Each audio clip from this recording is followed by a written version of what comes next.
আউযুবিল্লাহি মিনাশ শাইতানির রাজিম বিসমিল্লাহির রহমানির রহিম।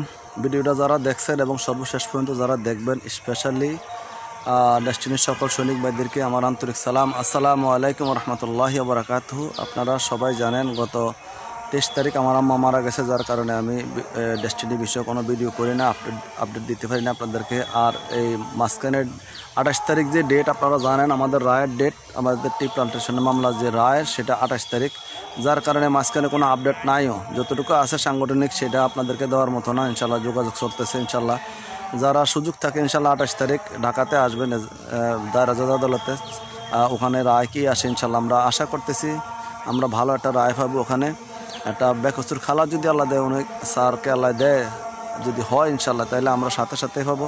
না হয় যদি এদিক সেদিক হয় তাহলে হয়তো আমাদের একটু দেরি হইতে পারে স্যারকে পাইতে, কোনো না কোনো সিস্টেম করে যাবেন করে স্যারকে নিতে হবে। তো আলহামদুলিল্লাহ ইনশাল্লাহ আমরা সবাই অপেক্ষা আছি আর মাত্র একদিন। আজকে 26, কালকে 27, 28 তারিখে ইনশাল্লাহ আমাদের টি প্লান্টেশনের মামলা রায়। রফিকুল আমিনের সৈনিকরা সারা বাংলাদেশ থেকে না, সারা পৃথিবী থেকে অপেক্ষা আছে রায়টা কি আসে। আল্লাহর ভরসা রাখেন সবাই, আল্লাহর কাছে সাহায্য কামনা করেন। সব কিছু তো আল্লাহর হাত ছাড়া কোনো কিছু নাই। আমরা বাহ্যিকভাবে অনেক কিছু দেখি, কিন্তু সর্বশেষ কিন্তু আল্লাহরই হাত। তো কে কোথা থেকে দেখছেন, কে কোথা থেকে স্যারের মুক্তির জন্য অপেক্ষা করছেন এবং রায়ের জন্য অপেক্ষা করছেন, একটু কমেন্টের মাধ্যমে জানিয়ে দেবেন। আমি সলমান মিয়া, ইনশাল্লাহ আমার জন্য খাস করে দোয়া করবেন। আমার আম্মা মারা গেছে, আমার আম্মাকে যেন আল্লাহ জান্নাতের উচ্চ মাকাম দেয়।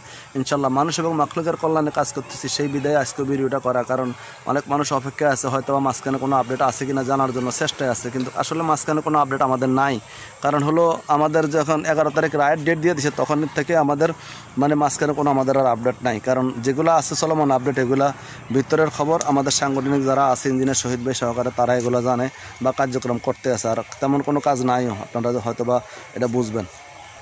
তো আমি সবাইকে অনুরোধ করব, আপনারা আগামী দিনে ডেস্টিনির টাকা ফেরত পাতে যাচ্ছেন ইনশাল্লাহ, আল্লাহ যদি সব ঠিকঠাক রাখে। স্যার বারবার বলছে স্যার টাকা দিয়ে দেবে, আর আশা করি ইনশাল্লাহ স্যারকে আমরা পাবো ইনশাল্লাহ।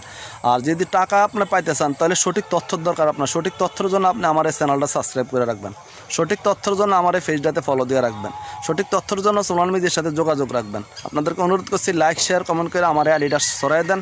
আমার এখানে অনেকগুলো তথ্য দেওয়া আছে, বাংলাদেশের লক্ষ লক্ষ মানুষ ডেস্টিনির সাথে সম্পৃক্ত, লক্ষ লক্ষ মানুষ টাকা পাওয়া, মানুষের কাছে ধার দেনা, এই সঠিক তথ্যগুলো যদি মানুষ পায়, মানুষের উপকার হয়, তাহলে আপনি আপনার একটা শেয়ারে, আপনার একটা লাইক কমেন্টে কিন্তু মানুষের কাছে ছড়িয়ে যায়। আপনি শেয়ার না দেন, একটা লাইক করেন, আপনি লাইক করেন, একটা কমেন্ট করেন, এগুলো তো আর সমস্যা নাই। তো আমি সোনাল মেজি আপনাদের এই ডেস্টিনির মুক্তির আন্দোলনের জন্য, রফিকুল আমিনের লক্ষ্য উদ্দেশ্য বাস্তবায়নের জন্য দীর্ঘ 12 বছর নিরলস চেষ্টা করতেছি, এটা আপনারা সবাই জানেন। আমার জন্য খাস করে দোয়া করবেন, আমার আগে আমার স্যারের জন্য দোয়া করবেন এবং সাংগঠনিকভাবে যারা কাজ করছে তাদের জন্য দোয়া করবেন।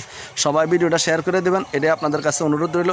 এবং কে কোথা থেকে দেখছেন দেখা মাত্রই কমেন্টের মাধ্যমে জানাবেন ইনশাল্লাহ। আর মাত্র একদিন আমরা রায়ের অপেক্ষা আছি ইনশাল্লাহ। 28 তারিখ আমাদের মামলার রায়, আমরা আশা করি ইনশাল্লাহ আল্লাহ আমাদেরকে সাহায্য করবেন। ধন্যবাদ সবাইকে। আসসালামু আলাইকুম ওয়া রাহমাতুল্লাহি ওয়া বারাকাতুহু।